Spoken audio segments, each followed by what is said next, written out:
I got so much motherfucking design on right now. Break it down, bring it back, make it clap. I got 3 old thoughts, new block, where that thing. Bitches on my line, and you Assalamualaikum warahmatullahi wabarakatuh.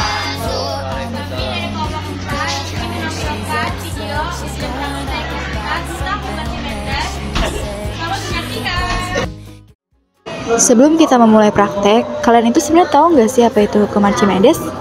Jadi, hukum Archimedes menjelaskan hubungan antara gaya berat dan gaya ke atas pada suatu benda jika dimasukkan ke dalam fluida. Akibat adanya gaya angkat ke atas, benda yang ada di dalam fluida beratnya akan berkurang, sehingga benda yang diangkat di dalam fluida akan terasa lebih ringan dibandingkan ketika diangkat di darat.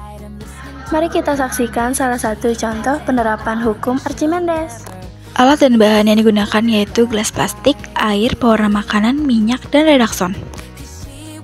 Step pertama yaitu masukkan air ke dalam beberapa wadah yang telah disiapkan, lalu campurkan minyak ke dalam air. Langkah kedua yaitu teteskan beberapa pewarna kepada wadah yang sudah diisi air. Langkah terakhir yaitu masukkan redakson ke dalam wadah yang berisi minyak, air, dan pewarna.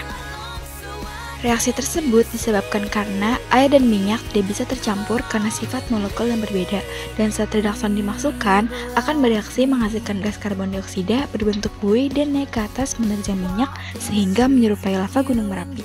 Selanjutnya ada hukum kapilaritas. Kalian tahu nggak sih apa itu hukum kapilaritas? Hukum kapilaritas adalah peristiwa naik atau turunnya zat cair pada pembuluh atau celah kecil ataupun pori-pori kecil. Kapilaritas disebabkan oleh interaksi antara molekul-molekul dinding bahan dengan zat cair. Contohnya itu seperti tisu atau kain lap memiliki celah atau pori-pori kecil. Mari kita saksikan salah satu praktek hukum kapilaritas. Langkah pertama untuk membuat air berjalan yaitu siapkan 3 buah gelas dan beberapa lembar tisu, isi air ke dalam 2 gelas tersebut, teteskan pewarna yang berbeda ke dalam gelas 1 dan gelas 3, lalu dempetkan gelas secara berurutan, gelas 1, gelas 3, gelas 2, gelas yang kosong berada di tengah-tengah, tepatnya yaitu gelas 2. Yang terakhir yaitu cantolkan tisu posisi seperti yang ada di video ini. Pada percobaan ini, air berwarna merah dan hijau akan meresap melalui celah-celah sempit pada tisu, hingga akhirnya menetes pada gelas yang berada di tengah. Hal ini merupakan contoh dari kapilaritas atau disebut juga dengan gaya kapiler.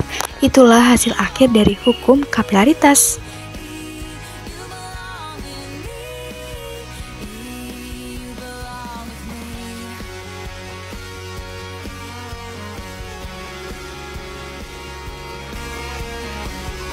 Sekian beberapa video kompilasi contoh praktikum hukum Archimedes dan hukum kapilaritas dari kelompok kami. Semoga bermanfaat dan kami mohon maaf bila terdapat kesalahan tahap maupun informasi yang kami sampaikan. Terima kasih. Wassalamualaikum warahmatullahi wabarakatuh.